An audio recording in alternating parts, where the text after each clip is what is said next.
Nggak ngerti, pokoknya melok-melok kayak ngomong. Iya, jadi dengar cukup ngerti gitu ya. Jadi sebenarnya ungkapan time is money ini berasal dari orang bank, orang kreditan itu loh. Nah, karena dia merasa makin lama orang ini bayar, makin akeh duit ya kan ya. Jadi makin lama makin telat, makin banyak ya hutang yang harus dibayarkan tadi. Jadi awal ungkapannya berasal dari sana. Tapi akhirnya maknanya time is money itu akhirnya diperluas ya, akhirnya jadi waktu itu bukan uang, tapi waktu itu berharga seperti uang, betul. Nah, tapi kalau kita pikir-pikir ya, waktu itu berharga seperti uang, kira-kira benar atau enggak? Masih kurang tepat ya?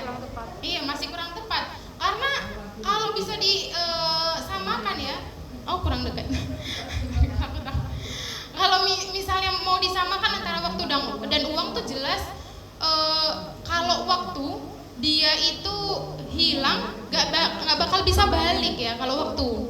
Tapi kalau uang mau hilang atau habis itu bisa dikumpulin lagi, benar ya? Jadi sebenarnya time is money itu kayaknya kurang pas ya, kurang pas. Tapi mungkin orang-orang tuh berusaha untuk menggambarkan seberapa pentingnya sih waktu itu gitu. Nah, sebelum ada muncul kata-kata time is money atau orang-orang udah rame membahas akan pentingnya waktu, agama kita itu udah bahas dulu ibu-ibu ya, dari beribu-ribu tahun yang lalu. Jadi hal ini udah disampaikan oleh Nabi Muhammad SAW. Beliau bersabda, ni'matani maghbunun fihi katsirun minan nas. Ada dua nikmat yang banyak orang tuh lalai dari situ. Apa itu? As-sihah wal faragh. Jadi dua nikmat yang orang tuh mesti lali. Itu tuh ada dua. Yang pertama tuh sehat, benar? Wes lek sehat, happy ya. Happy sampai lali mau ngapain aja wis pokoknya dikerjain ya, kita harus happy. Itu nikmat sehat. Kemudian yang kedua, nikmat yang sering dilupakan adalah waktu luang, betul. Jadi waktu ya. Yang pertama sehat, yang kedua waktu luang. Akhirnya kalau wes ruwet ya tambah nggak sempet gitu. Karena waktu luang aja kita nggak memanfaatkan itu dengan baik, gitu. Dan kalau sehat ini insya Allah orang-orang pada paham ya. Dia tuh manfaat banget, berharga banget kalau sehat. Kenapa? Karena kalau orang sehat keinginannya banyak. Aku tuh pengen kesini, aku pengen ikut ini ya, aku punya acara ini dan itu, macam-macam ya kalau sehat. Kalau sakit keinginannya cuma satu, apa? Sehat. Jadi mahal banget sehat itu kayaknya semua orang paham. Nah, kalau waktu ini biasanya wong lali ya, biasa sibuk, jadi kayak lupa kalau waktu luang itu ternyata nikmat. Nah, nikmat ini baru kerasa kalau apa ibu-ibu? Kalau udah hilang, betul ya? Kalau udah nggak sehat lagi atau udah sibuk itu baru kerasa, ya Allah dari tadi aku juga ngapain kok kayaknya nggak ada yang nggak ada yang dilakukan atau nggak ada hal bermanfaat yang aku dapatkan gitu.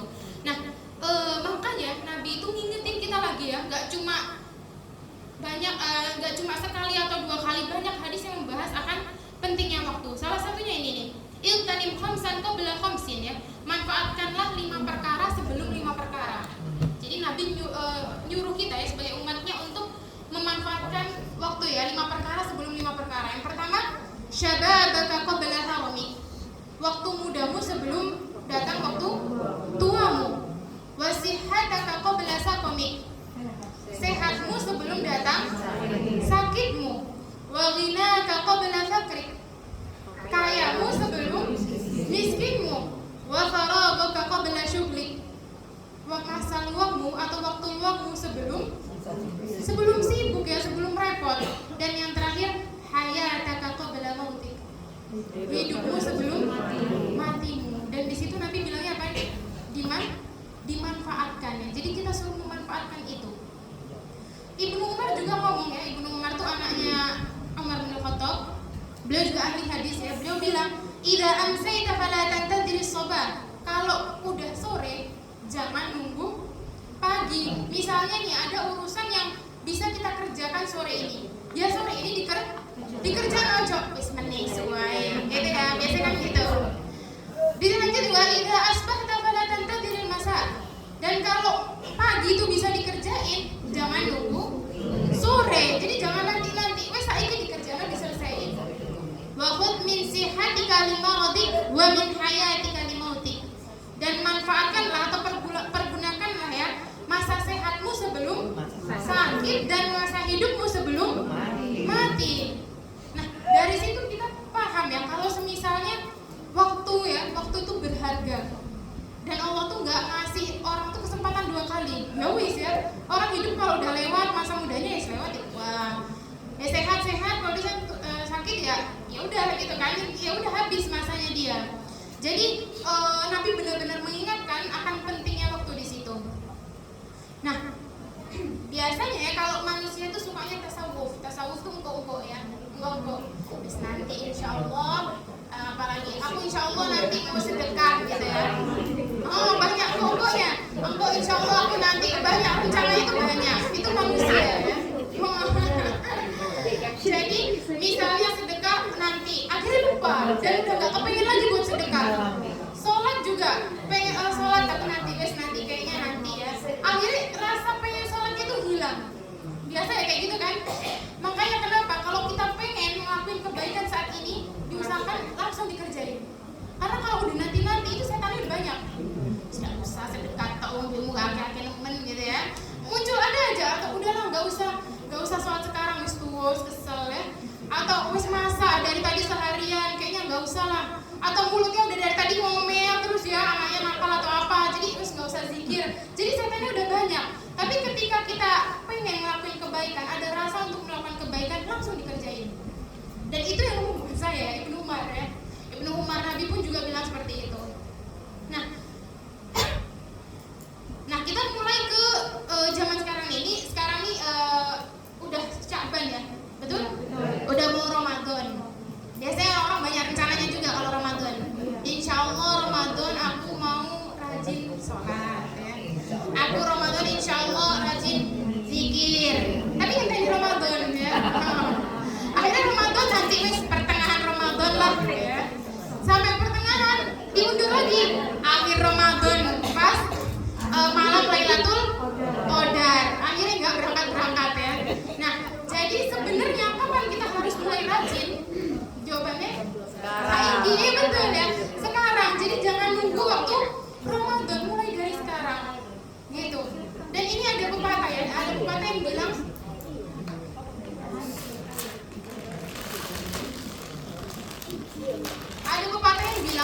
kemarin adalah sejarah. Jadi kalau wis berlalu ya udah nggak usah disesali. Ya udah emang kita ditakdirkan seperti itu. Wis terlanjur lah anggapannya ya. Jadi nggak usah disesali.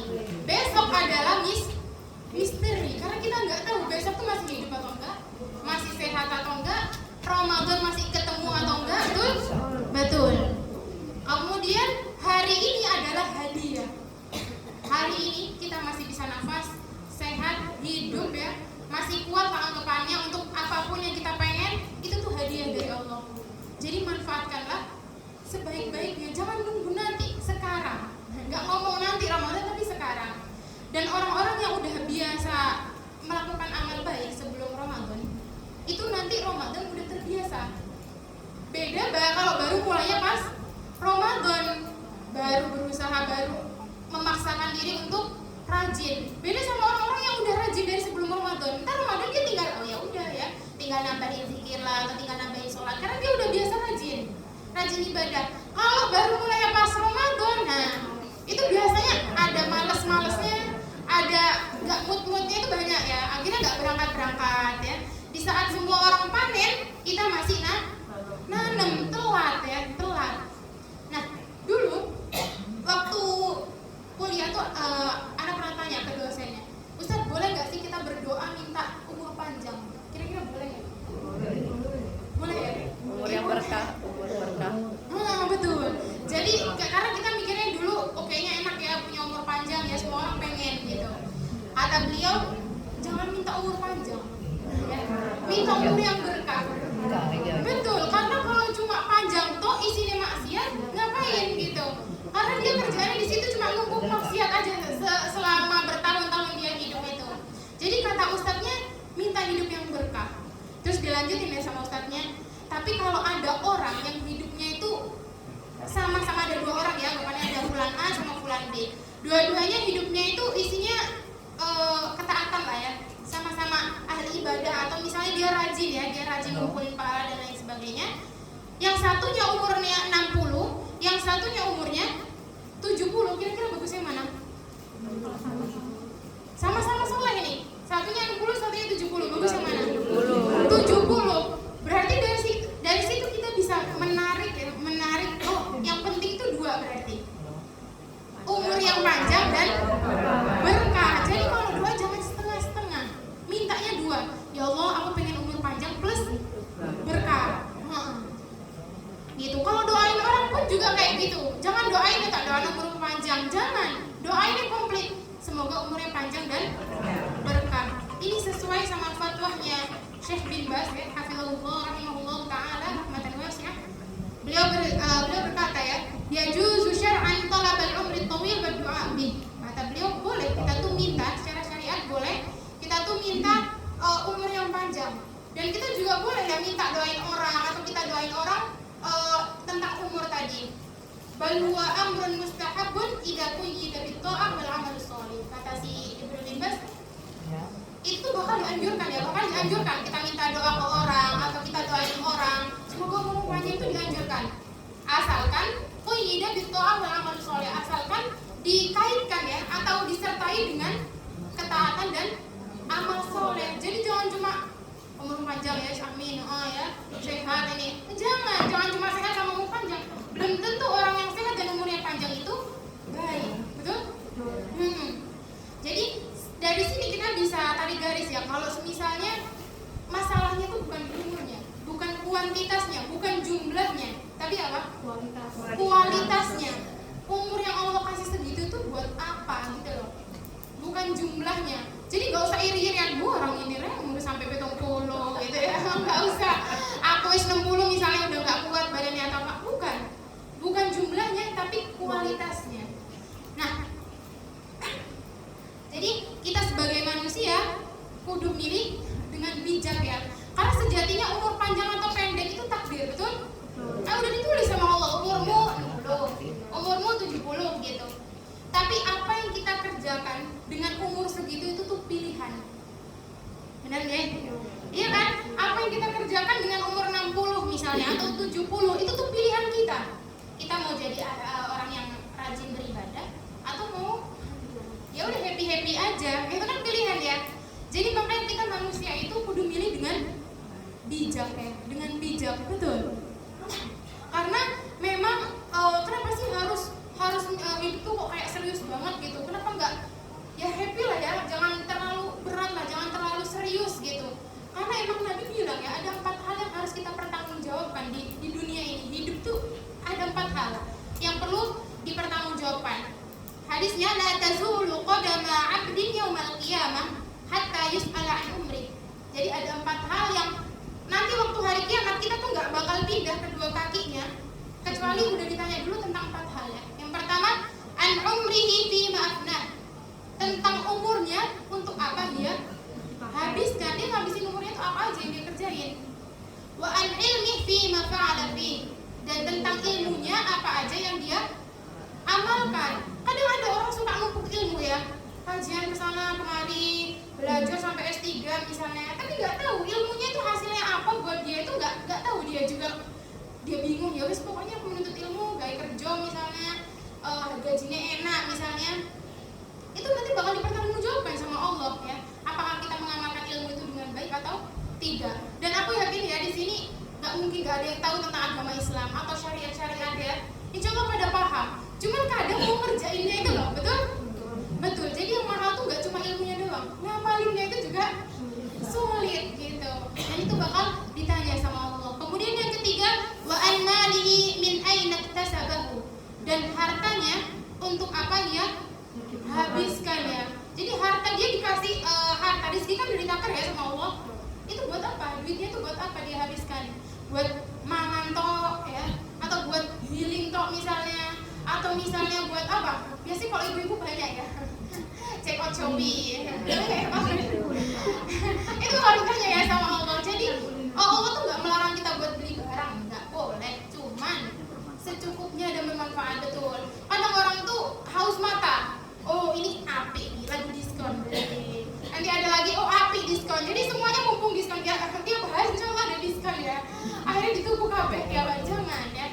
Jangan. Jadi kita tahu apa yang kita butuhkan, maka kita pikir-pikir dulu. Jangan asal beli. Ya kalau orang jualan ya pasti iklannya api-api wae kan. Nggak mungkin ada orang promosinya ini mahal ibu-ibu, nggak mungkin. Murah ibu-ibu gitu kan. Nah, jadi jangan gampang kemakan iklan ya. Itu. Kemudian yang keempat, wa fi ma anfaqahu wa an jismihi fi ma blah. Ditanya tentang jismi, apa makna jism? Badan. Badannya itu untuk apa dia gunakan ya? Badannya itu mulutnya misalnya, atau tangannya, ya kan? Atau otaknya misalnya, hatinya, itu kan badan yang Allah kasih kan? Sebenarnya kan diri kita tuh kan bukan milik kita, tapi punya siapa? Punya Allah. Kita tuh dititipin aja. Dan itu bakal ditanya sama Allah, kamu tak kasih itu buat apa? Kamu gunain buat apa? Buat ngomong kok ya, gosip kesana kemari, atau misalnya buat melihat hal-hal yang nggak bermanfaat. Kalau zaman sekarang mungkin scroll ya, TikTok terus ya, semangat gitu.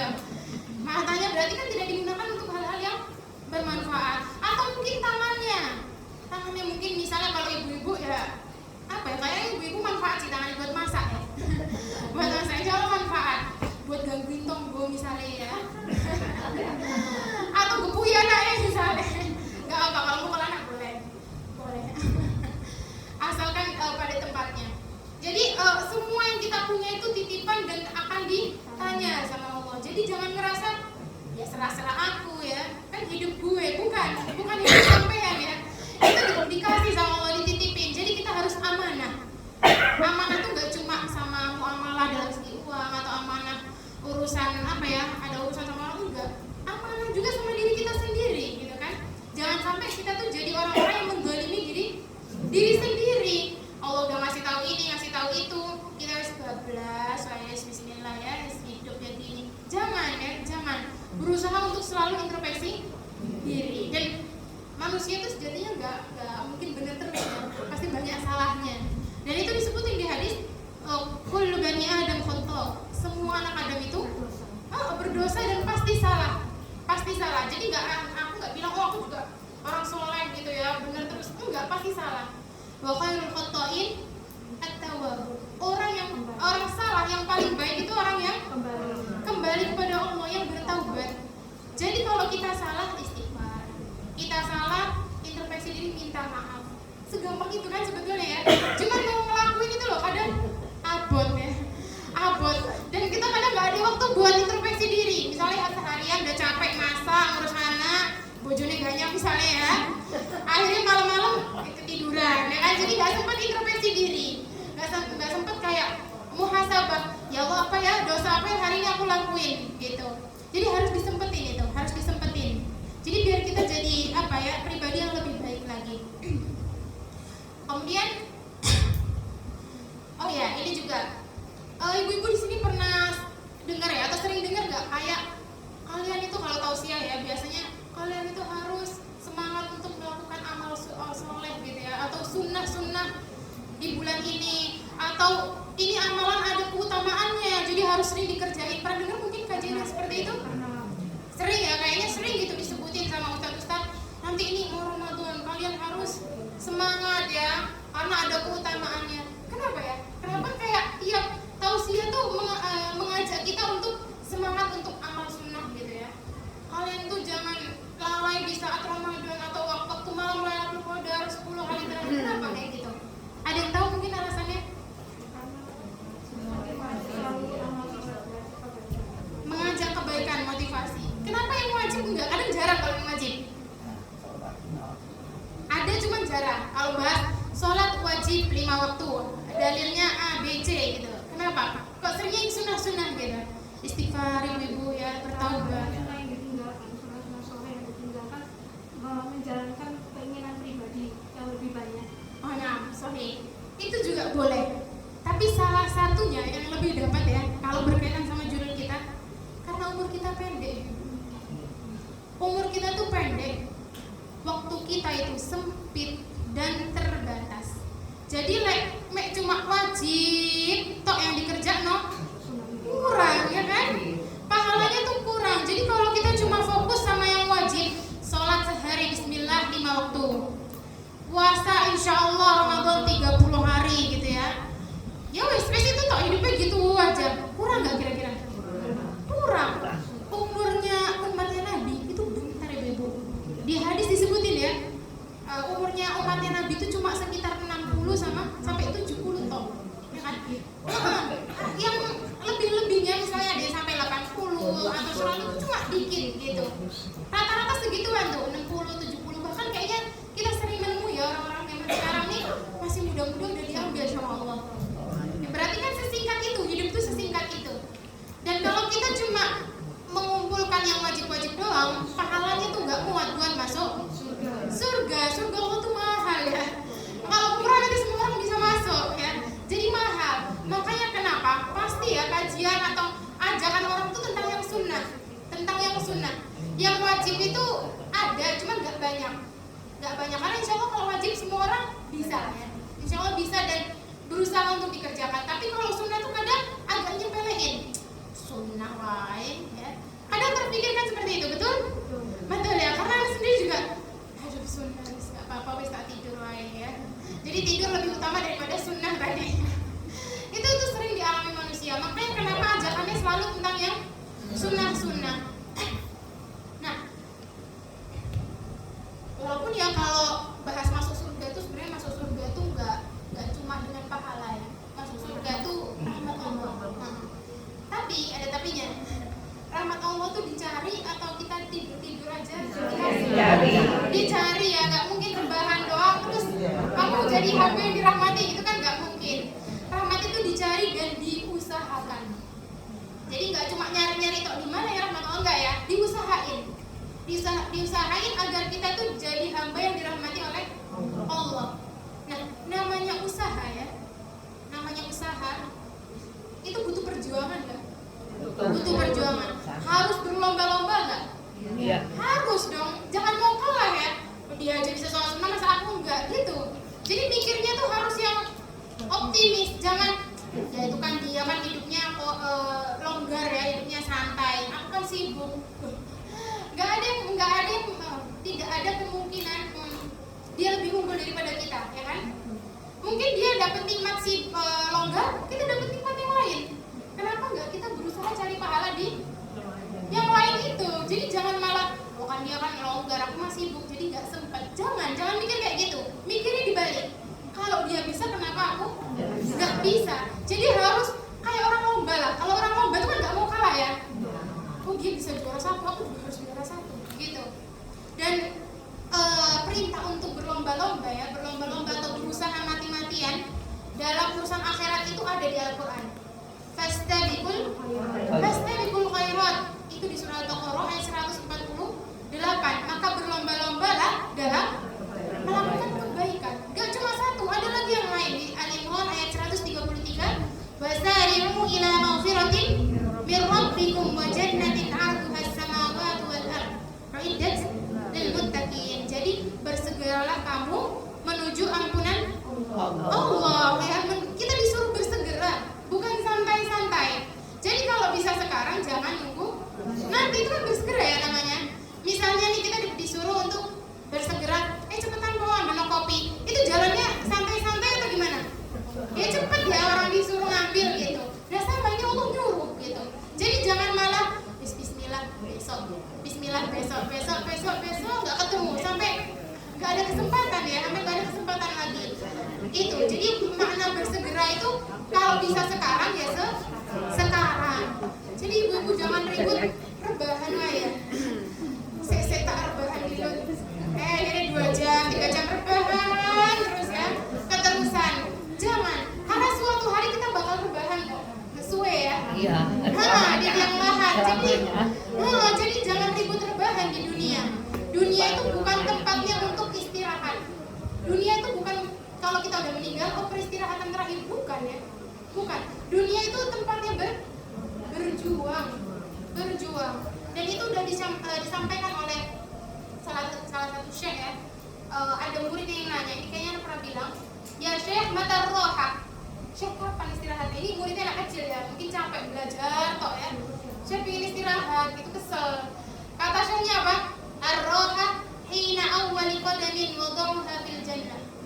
Istirahat itu kalau kakimu satu masuk surga itu baru istirahat. Kalau belum masuk surga istirahat nggak? Ya belum. Sekarang wis masuk surga belum? Atau udah dapet tiket mungkin? Belum ya? Belum dapat. Insya Allah bakal dapat. Nah untuk mendapatkan itu harus berusaha. Jadi jangan istirahat dulu. Orang belum sampai finish kok udah istirahat. Kan? Apalagi ini Sya'ban ya, Sya'ban mau Ramadan, dan semoga Allah mempertemukan kita dengan bulan Ramadan ya semuanya. Mahal ya, gak semua orang dapat soalnya, itu nikmat. Dan beberapa pesan mungkin ya, beberapa pesan dari Ana ya untuk diri Ana sendiri dan ibu-ibu sekalian. Ada kata kullu atin qarib fasta'iddu lah. Ini bahasa Arabnya. Segala sesuatu yang datang itu dekat.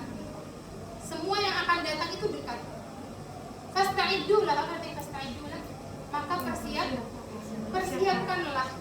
Oh sekarang mau Ramadan, dekat insya Allah. Walaupun mungkin masih setengah bulan, masih sebulan, atau mungkin harusnya dari bulan-bulan kemarin kita kadang mikir, halah saya ketemu bulan lah Ramadannya. Enggak, dekat. Apalagi zaman sekarang waktu tuh kok kayak cepet banget ya. Tiba-tiba udah hari apa, tiba-tiba udah bulan apa, bahkan udah ganti tahun ya, 2026. Jadi segala sesuatu yang akan datang itu dekat. Dan pesannya di sini fasta'iddulah, persiapkanlah. Jadi nggak cuma urusan dunia tak yang perlu dipersiapin, urusan akhirat juga perlu ya, juga perlu. Jadi jangan kalau urusan dunia gitu ya, tapi urusan akhirat nanti dulu. Bismillah. Jangan cuma Bismillah toh. Insya Allah pun itu maknanya 99,9%. Tapi orang kalau dia Insya Allah tuh antara iya atau enggak kan? Padahal Insya Allah tuh iya. Cuman ada kemungkinan mungkin Allah tidak menghendaki. Kadang orang-orang itu Insya Allah tuh meremehkan. Enggak diusahain ya, diusahain. Dan jangan sampai kita jadi orang-orang yang merugi. Orang-orang yang lain tadi ya udah pada panen ya, udah dapat banyak ibadahnya, udah persiapan dari Sya'ban. Jadi dia nggak cuma nyetok jajan di kulkas, tapi dia juga udah latihan ya, dia latihan udah rajin ngaji, udah mulai hari ini aku coba sehari selembar, 2 lembar. Dia udah mulai latihan orang-orang seperti itu. Atau dia udah latihan puasa, misalnya Senin dia puasa, nanti Kamis puasa. Atau ada yang latihan zikir misalnya, nganggur-nganggur dia berusaha untuk zikir. Banyak yang udah latihan. Ternyata kita masih rebahan ini bahaya. Jadi jangan sampai kita nggak punya persiapan apapun. Jadi orang-orang ibadahnya nanti waktu Ramadan udah pro ya, anggapannya udah jos ya, udah Masya Allah, profesional udah. Kita masih pemula. Betul. Dan orang yang punya persiapan dan orang yang nggak punya persiapan beda sama hasilnya. Beda ya. Usaha itu tidak mengkhianati hasil ya. Jadi orang yang udah persiapan, misalnya ada sama-sama orang tua. Anak pernah nemuin ya. Waktu itu anak sholat di masjid, sampingnya itu kebetulan nenek-nenek ya, tua banget. Waktu itu sholatnya lama kan, sholat malam tuh lama banget ya. Kita yang muda kipas-kipas ini masjidnya nggak ada AC-nya. Kipas-kipas, kakinya nyut-nyutan, itu rasanya lebih duduk sholatnya. Tapi waktu noleh ke kanan,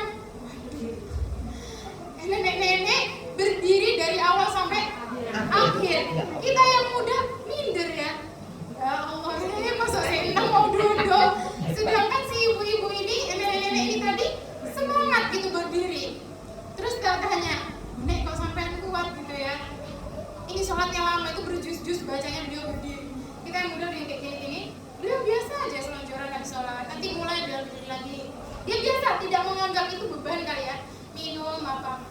Iya mbak, saya udah biasa. Kan biasanya kalau udah malam, sholat malam kayak jam 2 itu udah ngantuk ya. Orang-orang udah pada bawa minyak-minyak gitu ya. Beliau enggak, biasa aja. Saya udah biasa mbak bangun jam segini. Saya udah biasa sholat tahajud sampai 11 rakaat. Berarti kan biasa, beliau berdiri lama itu kan biasa ya. Terus kita yang muda kayak, ya Allah, harusnya saya lebih kuat daripada si beliau ini. Tapi nyatanya beliau lebih kuat. Kenapa? Karena udah terbiasa. Beda yang sampai pemula ini yang baru datang, yang cukup-cukup mau 10 malam datang sholat, itu kan beda ya. Jadi di situ mulai terpikir, kebiasaan itu loh mahal, dan itu nikmat yang nggak Allah kasih buat semua orang, betul ya? Banyak di situ nenek-nenek yang lain, tapi pada bawa kursi, beliau doang gitu. Berarti kan nggak semua orang dapat nikmat itu. Wah, akhirnya yang muda jadi malu ya, jadi malu. Nah dari situ kita banyak belajar, mungkin kita nggak bisa memprediksi masa depan kita hidup atau enggak, sehat atau nggak tahu, itu kan rahasianya Allah ya, yang nggak tahu. Tapi yang bisa, seenggaknya yang bisa kita lakukan itu apa? Mempersiapkannya. Ya udah, dan kita tahu nih yang pasti di masa depan kita apa? Bakal meninggal, betul? Bakal mati semuanya. Berarti yang bisa kita persiapkan yang pasti adalah untuk persiapan untuk kematian. Itu dia. Yang pertama ya, segala sesuatu yang akan datang itu dekat, maka persiapkanlah, butuh persiapan. Kemudian yang kedua, sibuk itu palsu. Yang ada adalah prioritas. Kalau kita nggak sempat ngaji, nggak sempat zikir, atau nggak sempat sholat, itu bukan karena sibuk, tapi karena kita tidak memprioritaskan hal-hal itu. Kan orang sering ya, aduh aku nggak sempat ya ngaji, anakku akeh cilik-cilik ya, aku juga aku masak, aku kerja, aku ini sibuk lah, pokoknya hidupku tuh sibuk. Enggak, karena dia tidak memprioritaskan hal itu, makanya dia nggak sempat. Buktinya ada orang lain sibuk juga tapi sempat, berarti tuh masuk ke jadwal dia gitu loh, sama dia dijadwalin. Oh, hari ini aku harus ngaji, otomatis kalau ada jadwalnya, mau nggak mau diusahain ya, biar ke checklist. Masalahnya ibu-ibu tuh kadang nggak sempat ngejadwalinnya, dijadwalin masak ya, bersih-bersih, ngurus anak, udah itu toh. Apa kesibukan di rumah, mungkin kerja gitu, nggak sempat dijadwalin ngaji tiap hari. Oh, aku harus habis 1 lembar minimal, nggak usah banyak-banyak, 1 lembar. Oh, hari ini harus ada sholat sunnah yang aku kerjain, nggak usah banyak-banyak, sesempatnya. Entah sholat duha, dirangkap sholat apa, misalnya oh sholat zuhur deh, sekalian wudhu ya, habis sholat zuhur sholat, kan bisa ya sebetulnya kalau kita niatkan. Cuman orang-orang tuh kadang udah diputusin dari awal, nggak sempat gitu ya, nggak sempat, aku sibuk, jadi ya wis lah, wis anggap aja aku ngurus anak itu ibadah. Ya ibadah ya, masak juga ibadah, semuanya bisa jadi pahala. Cuman kan ada ibadah yang khalis, yang murni ibadah, dan itu disempetin. Karena emang manusia hidup buat apa tuh? Buat ibadah ya. Allah nyiptain kita bukan buat ngurus anak atau yang lain-lainnya, tapi untuk ibadah. Betul, hal-hal dunia itu kita niatkan untuk ibadah, betul. Di samping itu ada ibadah yang murni, itu juga harus kita kerjakan, harus kita niatkan gitu. Jadi nggak ada alasan sibuk ya. Yang ada adalah apa tadi? Prioritas. Maka jadikanlah ibadah-ibadah yang ngaji, sholat itu dijadiin apa? Prioritas. Insya Allah bakal bekerja, insya Allah bakal terlaksana lah ya. Itu. Jadi solusinya, gimana solusinya? Ya luangkanlah waktu dan jangan menunggu waktu luang. Oh, jangan kayak ini kosong, tapi sempetin ya. Kan kadang ibu-ibu tuh nanti kayaknya aku minggu kosong minggu ya, jadi aku ngajinya minggu. Aku kosongnya kayaknya Selasa ya, Selasa insya Allah aku melok pengajian gitu ya. Ya kalau pengajian nggak bisa diatur ya, yang bisa kita atur sendiri. Oh kayaknya aku Rabu lumayan longgar ya, anakku misalnya sekolah atau gimana, jadi aku insya Allah sholat sunnahnya pas Rabu.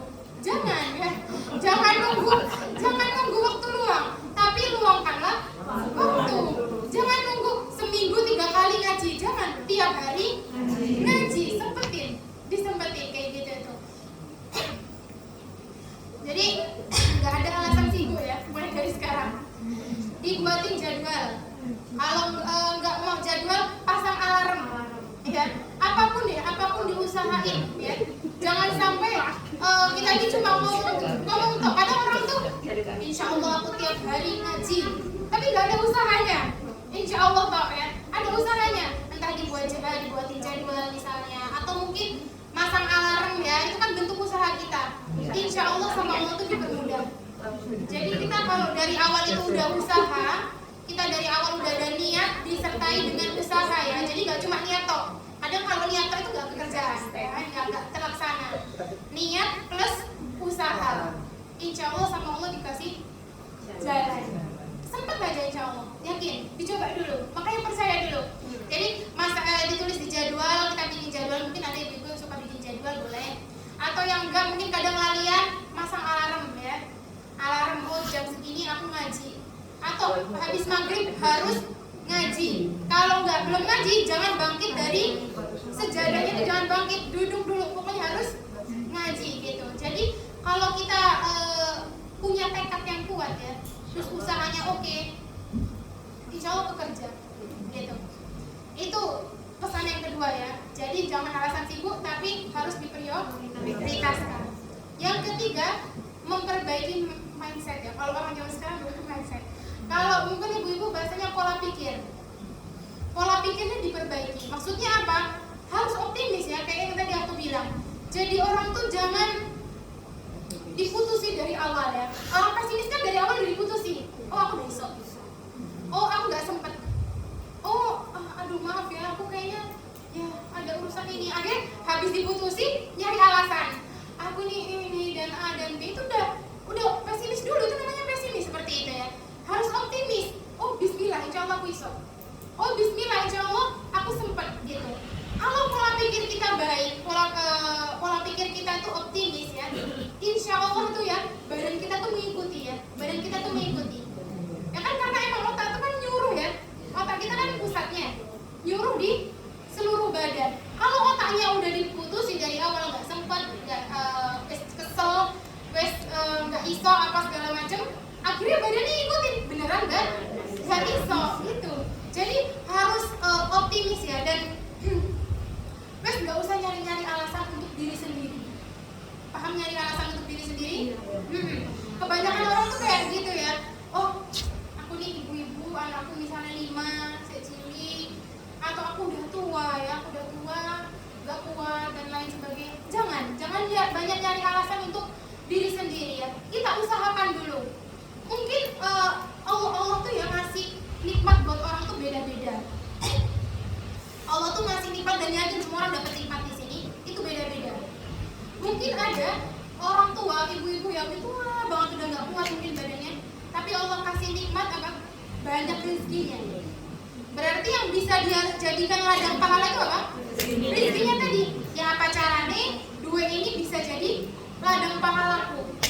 Ya entah sedekah, ngasih makan orang puasa ya, orang miskin nanti pas Ramadan, atau mungkin dia mau nyumbang ke masjid atau apapun deh ya. Diputer aja, diputer. Kita pikir apa ya yang bisa aku pergunakan dengan baik nih uang.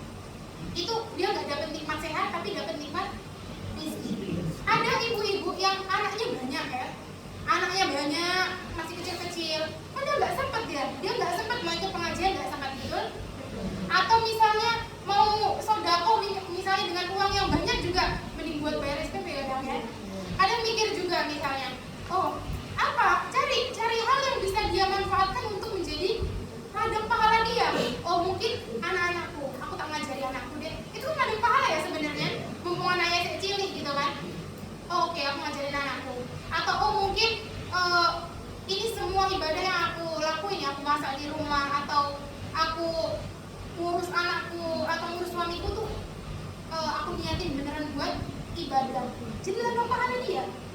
Atau misalnya ada anak muda, badannya sehat ya, masih kuat, dia dapat nikmat sehat. Tapi biasanya anak muda kan nggak mungkin kaya apa kan ya. Jadi kalau mau sedekah uang mungkin, aduh, apalagi anak kuliahan atau anak sekolah tuh biasanya nggak punya duit ya. Berarti yang bisa dia pakai untuk jadi ladang pahala apa? Ilmunya. Kalau nggak ilmu, dia tenaga dia, sholat yang banyak, zikir yang banyak ya. Kalau zikir kayaknya semua orang bisa ya. Orang mulut kita itu insya Allah sehat walafiat ya. Apalagi ibu-ibu ya, mulutnya itu gerak berkali-kali itu insya Allah kuat ya, kuat. Jadi nggak masalah kalau zikir. Mungkin sholat ya, kalau sholat kadang udah nggak kuat kalau lama-lama. Ya berarti cari lain ya, di tempat lain. Dan insya Allah ya, aku yakin semua orang punya nikmat yang Allah kasih, masing-masing beda-beda. Jadi nggak usah iri-irian juga. Si orang ini ya oke. Oh mungkin kita nggak dapet nikmat uang, kita dapet nikmat sehat. Berarti itu yang kita cari pahala dari situ tuh gimana caranya? Kita putar otak. Gitu. Anggap aja nikmat yang Allah kasih itu modal ya. Modal kita hidup di dunia. Ya apa caranya kita putar otak biar modal itu ya kayak orang bisnis.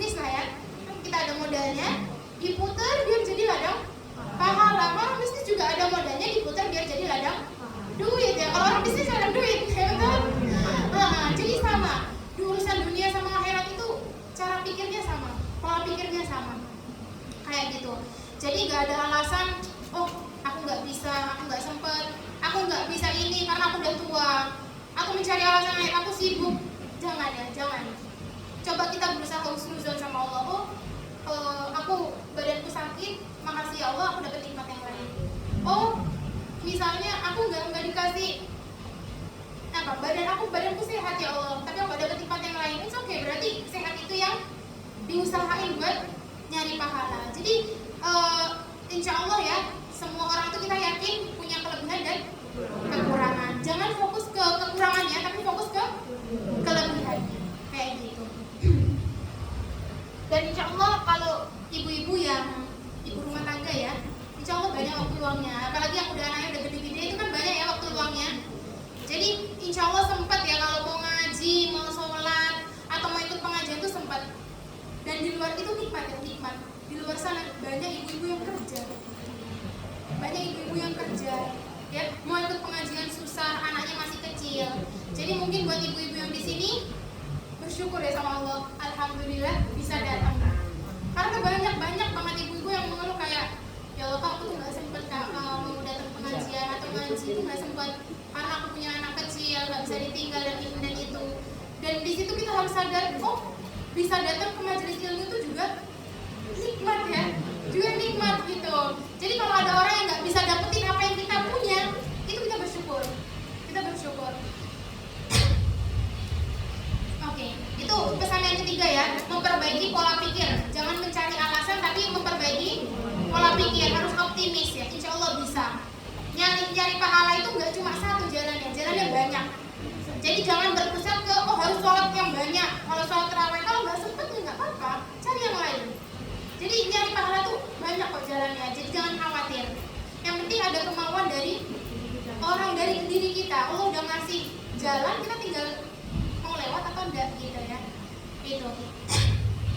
Dan di situ ada quotes ya, ada quotes kayak kata mutiara anggapannya, segala sesuatu itu mungkin bagi mereka yang yakin.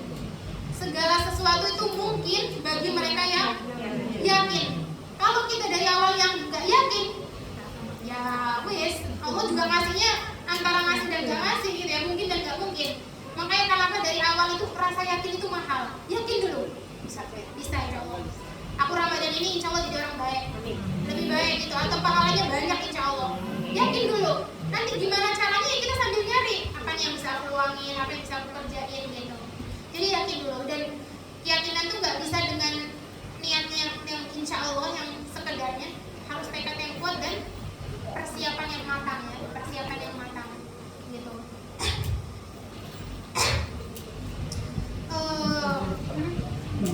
Oh ya boleh, kayak gitu.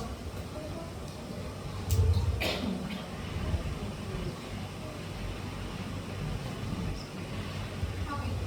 Nah, di samping kita usaha, tadi kita ngomong usaha ya, kita gabung dengan doa. Jadi nggak cuma usaha toh, tapi doa juga. Karena kalau cuma usaha aja nggak doa, namanya sombong. Ya, karena kita hamba Allah, kita butuh sama Allah, jadi doa juga. Tapi kalau doa toh, ya Allah jadikanlah aku orang-orang yang soleh, ya. Tapi nggak ada usahanya, namanya bohong ya. Jadi nggak boleh jadi orang yang sombong dan nggak boleh jadi orang yang bohong. Jadi harus doa dan usaha. Karena emang hati kita tuh punya siapa? Punya Allah. Kadang ada orang usaha tapi nggak jadi baik. Kenapa? Karena dia terlalu menyandarkan segala sesuatu dengan diri dia sendiri, kemampuan dia sendiri. Akhirnya stres bunuh diri, gitu kan? Karena dia terlalu usaha. Pokoknya aku berusaha. Jangan digabung dengan doa. Kita minta sama Allah, dan doanya tuh banyak ya. Nabi ngajarin doa tentang agar kita menjadi orang yang baik, hati kita tuh jadi orang-orang yang hatinya itu bersih lah. Itu banyak. Salah satu doanya, Allahumma inni a'udzubika minal ajzi wal kasali. Ya Allah ya, aku minta perlindungan kepadamu ya, lindungilah aku jauhkanlah aku dari sifat al-ajz. Memang al-ajz lemah ya. Ajz itu lemah.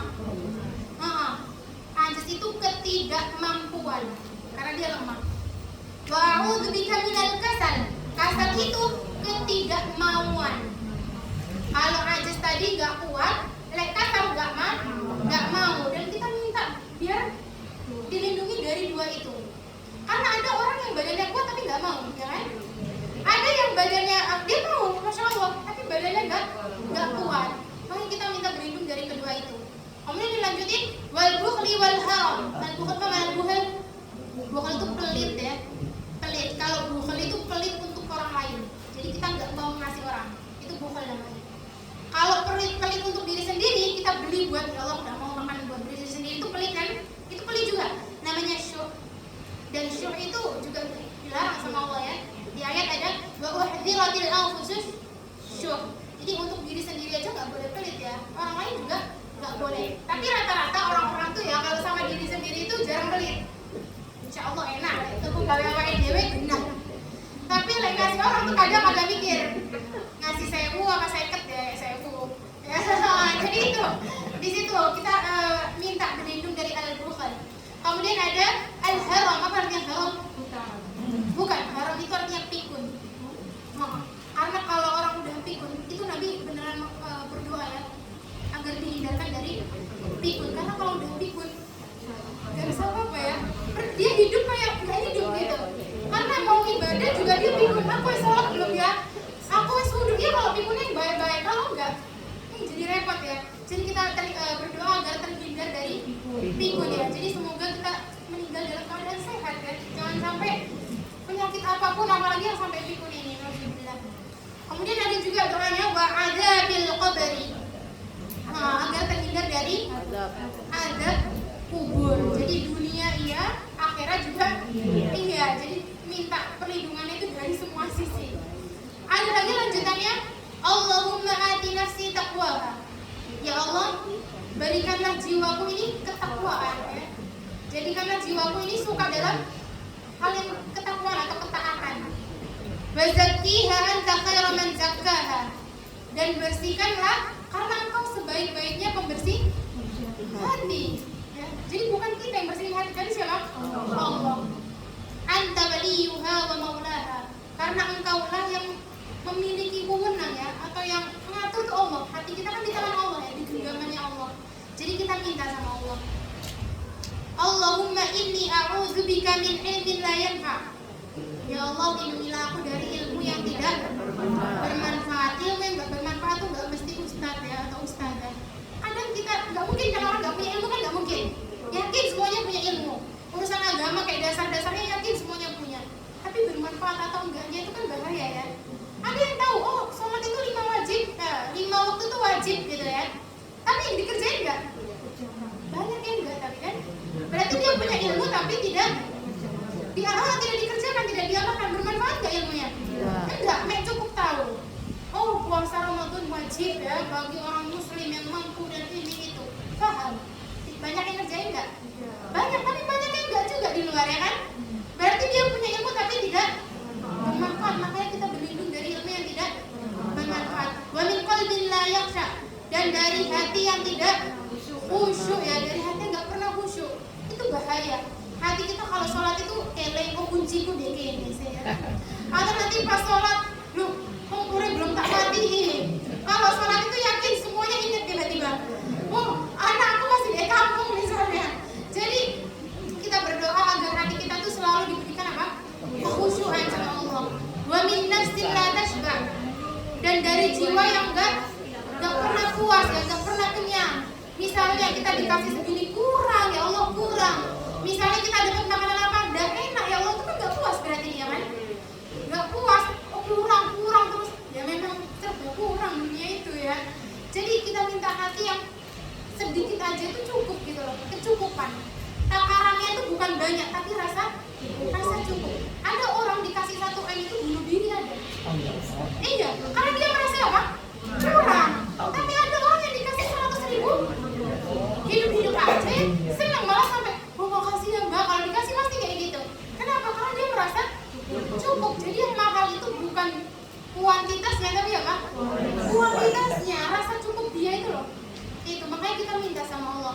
Wa min da'watin la yustajabu laha. Dan dari doa ya yang pernah enggak dijawab sama Allah. Ada orang yang doa nggak dijawab di dunia, atau dia mungkin nggak pernah minta ya. Kalau nggak minta ya gimana Allah mau ngabulin? Dia mintanya bukan doa, tapi dengan bentuk keluhan. Ya Allah, aku tinggal jadi soge. Ya Allah, aku mau soge gitu ya. Adabnya nggak ada, mintanya maksa, udah gitu ngeluh lagi. Nah itu gimana Allah mau ngasih? Anggap aja kita minta sama orang deh, minta duit dong, dikasih nggak kira-kira? Enggak. Tapi kalau kita mintanya dengan cara yang baik, dikasih nggak kira-kira? Dikasih ya. Sama Allah juga gitu, perlu adab dan perlu aturan ya. Jadi mintanya yang baik. Ya Allah, aku minta ini ya Allah, aku butuh. Ya Allah, aku lagi capek. Nggak apa-apa ngeluh, tapi dengan cara yang baik. Dan kita berdoa agar doa kita selalu diijabah ya sama Allah. Itu dia. Kemudian pesan yang terakhir, ini dari Nabi misalnya, aktiru min dzikri hadhil manadat. Sering-seringlah kalian mengingat kematian. Aktiru min dzikri hadhil manadat, yaitu apa? Al-maut. Jadi sering-seringlah kita itu mengingat kematian. Apa? Di sini hadisnya nggak langsung ngomong kematian.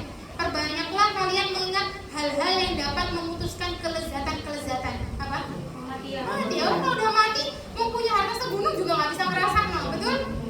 Atau dia mau sesehat apapun ya, udah nge-gym bertahun-tahun, badannya misalnya otot semua, bisa merasain nggak? Enggak, orang udah nggak ada, udah diambil, gitu. Jadi kita perlu banyak mengingat kematian, karena kita nggak tahu siapa dulu yang diambil sama Allah. Jadi mau muda mau tua, nggak ada batas usia, harus banyak-banyak mengingat kematian. Dan kalau kita banyak mengingat kematian, insya Allah ibadahnya khusyuk. Karena kita selalu merasa itu ibadah terakhir yang kita lakuin di dunia ini. Itu pesan dari para ulama. Kalau mau khusyuk ya, salah satu syarat untuk khusyuk dalam beribadah itu apa? Ingat kalau ibadah yang kita kerjain itu yang terakhir. Itu semua terakhir kita kok. Udah habis itu nggak ada. Insya Allah itu khusyuk ya. Karena wedi habis kita mati ditanya di kuburan kan. Gitu. Jadi pesannya itu ya, depan pesan yang insya Allah bermanfaat untuk diri anda sendiri dan ibu-ibu sekalian. Mungkin kalau ada yang mau ditanyain boleh, monggo silakan. Mau pakai mic? Tidak usah. Terima kasih atas perhatian Ustazah untuk memberikan pertanyaan kepada saya Farida dari usia saya sudah lanjut usia sudah 7,8 usia sedangkan umur yang sekian ini tapi banyak orang dan lingkungan saya itu lingkungan yang sangat-sangat rendah. Mereka banyak membutuhkan seperti kursi roda, seperti alat pendengar dengan yang budek. Memang ada beberapa orang itu budek gini-gini. Saya usahain ke rumah sakit. Sedangkan yang nggak bisa jalan, insya Allah saya usahakan untuk bisa dapat kursi roda dengan gratis. Terus amalan yang seperti itu, amalan start dengan apa Ustazah? Untuk saya, sedangkan fisik saya juga tidak memungkinkan untuk, tapi Allah memberikan saya ini keleluasaan untuk jalan, untuk apa? Allah memberikan sesuatu yang besar sekali untuk saya. Terus apa yang harus saya lakukan dan pahala yang setara apa dengan pahala yang ibadah yang aku lakukan itu misalnya gitu ya. Jadi ibadahnya udah nggak kuat. Iya, fisik saya kurang sudah. Fisik saya pakai alat segala macam ya. 10 tahun udah kata dokter suruh operasi gitu sadar. Tapi alhamdulillah masih biar jalan tegok-tegok, tapi masih bisa memberikan pertolongan yang membutuhkan dengan saya gitu. Berarti dikasih nikmat di situ kan? Iya, nikmatnya di situ. Terus pahala setara dengan pahala apa yang saya tanyakan itu pahala. Allah kan, kalau untuk pahala itu kan di tangan Allah ya. Iya. Dan semua itu tergantung niatnya. Innamal a'malu binniyat wa innamal likulli imri'in ma nawa. Semua amal itu tergantung niatnya. Dan kita bakal dibalas sama Allah sesuai niat kita, apa yang kita niatin. Jadi kalau mungkin kita mau sedekah tadi kan bisa dikasih nikmat dalam segi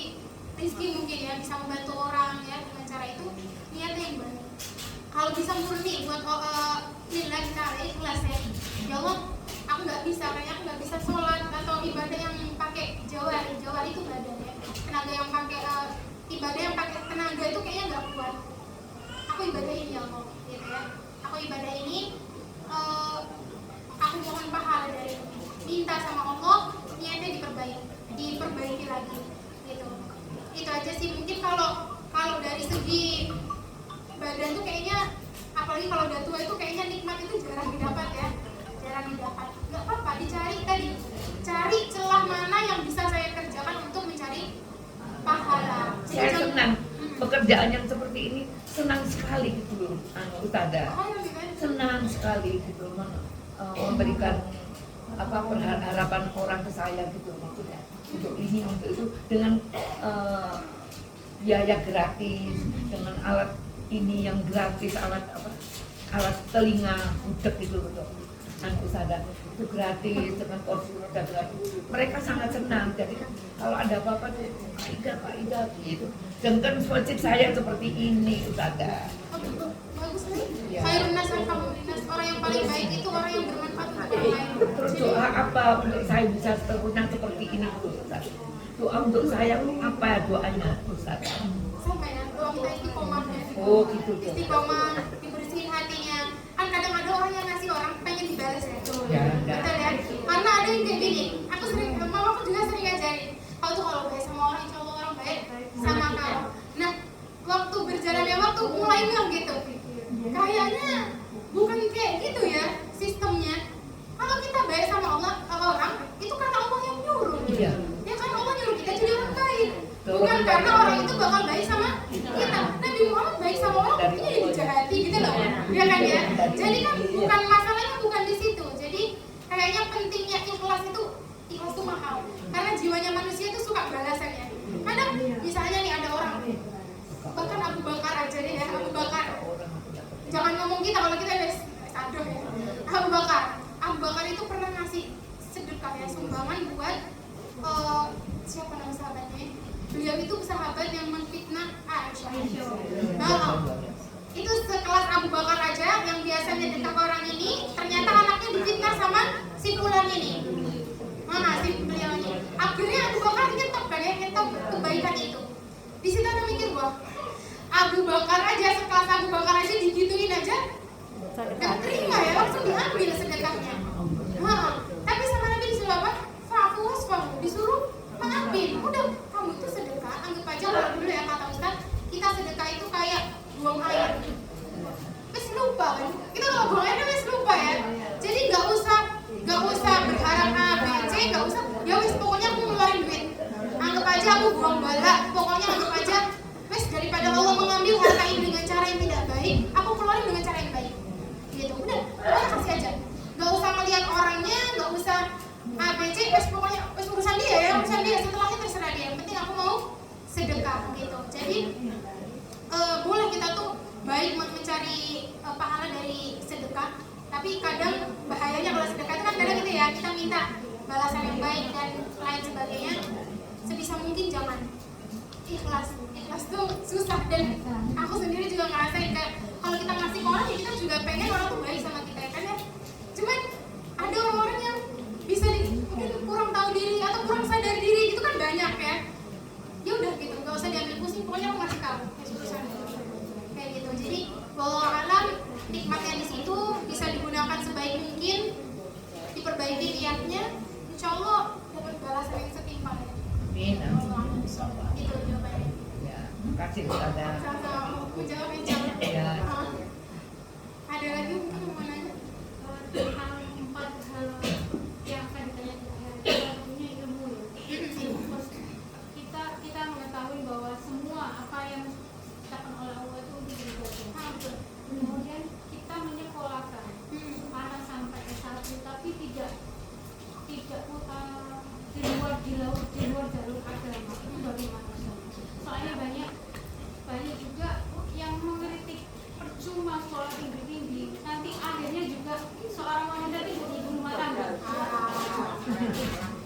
Itu banyak di dalam pikiran orang-orang yang sekiranya tidak mampu menganggap saya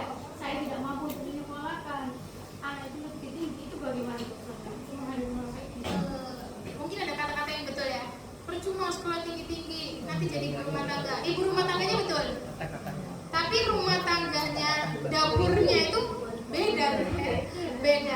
Dan ilmu, kalau bicara ilmu kan gak semua orang tuh harus jadi ustaz.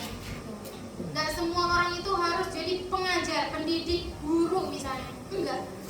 Ada anak-anak yang dikasih kelebihan seni. Ada yang dikasih kelebihan mungkin kayak kedokteran, kesehatan misalnya. Dan bayangin aja kalau semua orang di dunia dia jadi ustazah, siapa yang bangun rumah sakit?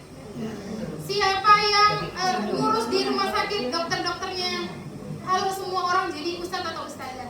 Jadi kalau kewajiban menuntut ilmu agama ada ya, wajib. Thalabul ilmu fardhatun 'ala kulli muslim, wajib.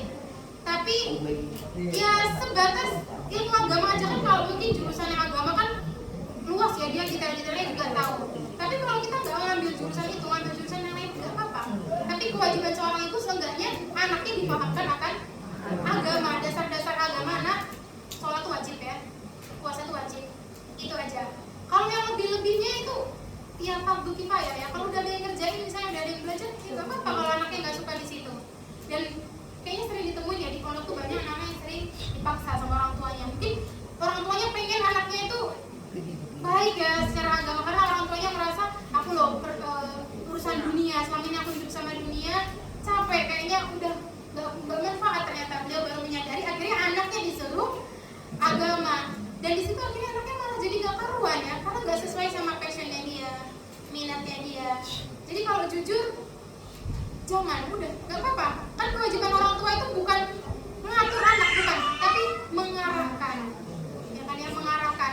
Jadi kalau dia aku maunya kedokteran, nggak apa-apa, bismillah, belajar aja, tapi tetap dipahamkan wajib ya.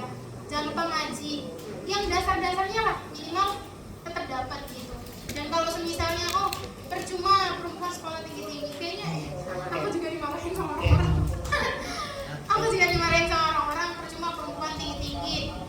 Nanti kamu loh nggak ngasih makan suamimu tuh, sedikit, nggak ngasih makan Quran, katanya gitu. Jujur, ilmu yang banyak itu manfaatnya nggak buat siapa-siapapun, dari aku sendiri. Dan aku ngerasain manfaat dari kuliah ya, kayaknya tadi bahas kuliah. Kalau kita sekolah cuma sampai SMA mungkin cukup ilmunya. Tapi kalau kuliah itu kita jadi lebih open minded ya. Kita melihat berbagai jenis manusia. Kita bisa mempelajari berbagai jenis manusia. Dan skill-skill kehidupan kayak cara ngomong sama dosen, sama ngomong sama teman. Kemudian kan kalau sama guru di sekolah kan biasanya anak sekolah kan agak gitu ya. Kalau sama dosen kan enggak ya. Terus cara kita belajar mungkin zaman sekarang kan udah teknologi ya, belajarnya di kuliah. Kita nemu relasi, kenalan-kenalan dari berbagai mana, nemunya di kuliah. Jadi menuntut ilmu itu nggak ada kata rugi. Gitu. Kalau ada yang bilang rugi, ya terserah dia. Ya sesuai keyakinan masing-masing. Tapi kalau aku pribadi, kalau orang belajar tuh nggak pernah rugi, apapun itu bentuknya, entah urusan dunia ataupun akhirat. Karena sekarang mau akhirat pun butuh dunia. Orang yang sholat di masjid pahalanya banyak. Orang yang rajin sholat di masjid pahalanya banyak. Orang yang jadi imam lebih banyak. Orang yang jadi muadzin lebih banyak lagi. Ada orang yang lebih banyak pahalanya tapi nggak ngapa-ngapain. Orang yang bangun masjid dan kita perempuan nggak bisa jadi imam, muadzin, apapun itu nggak bisa. Dan bangun masjid butuh apa ya? Dana ya. Jadi kalau mau ngejar dunia, it's okay, karena dunianya diarahin ke akhirat aja gitu. Jadi nggak munafik kita, saya butuhnya akhirat aja, enggak. Dunia juga butuh gitu, karena kita hidup di dunia. Dan kalau kita sholat dengan kondisi ada AC nyaman, khusyuk nggak? Membantu untuk khusyuk. Kalau semisalnya sholatnya panas gitu, lap-lap keringat. Jadi nggak bohong ya. Kalau dunia itu membantu untuk akhirat gitu. Jadi maksudnya itu yang untuk aku pribadi sih, itu keyakinan aku. Mungkin kalau ada yang berpendapat lain mungkin ya nggak apa-apa ya, sesuai keyakinan masing-masing. Gak usah ikut-ikutan. Maksudnya kan kadang orang tuh dengar kata tetangga ikut-ikutan ya, katanya ini loh gini. Nggak usah, kita hidup masing-masing. kita sadar apa yang kita butuhkan, ya kita lakukan sesuai apa yang kita butuhkan ya, kita mau. Kan orang nggak tahu apa yang kita butuhkan. Orang kan cuma bisa menilai atau menjudge, dia nggak tahu aslinya seperti apa. Jadi tidak romakan nasu bil hijarah, kalau orang lemparin kamu pakai batu, fajma biha wa bani biha sulaman nahwan najah, dikumpulin aja batunya, bangun tangga sampai menuju kesuksesan ya. Kesuksesannya bisa dunia dan akhirat. Jadi kalau diomongin sama orang yang kurang enak, oh iya, iya selesai ya, nggak tukaran, nggak rame, iya sesuai keyakinan masing-masing. Lakum dinukum waliyadin ya kan, biasanya itu agamamu, ini juga sama, pendapatku, likuli rosin royan ya, tiap kepala itu ada pendapatnya masing-masing dan kita nggak bisa menyelaraskan semua orang. Ibu-ibu semuanya kuliah tuh wajib, nggak bisa. Mungkin ada yang menganggap itu nggak penting buat dia, ngapain, anakku lebih penting belajar masak, it's okay gitu kan, nggak apa-apa. Kalau saya sebagai orang tua, saya lebih butuh anak yang kuliah misalnya, nggak apa-apa gitu. Jadi nggak tukaran dan kita lebih bisa menerima perbedaan gitu.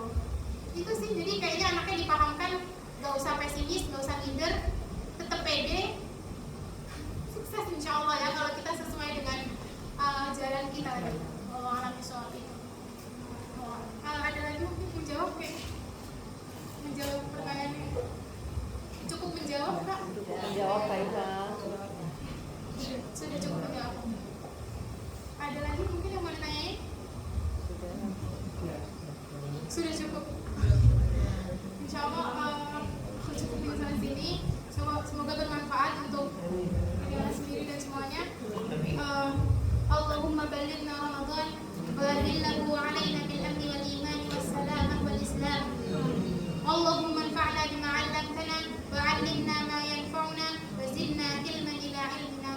Allahumma inna nas'aluka ilman nafi'an wa rizqan thayyiban wa 'amalan mutaqabbalan.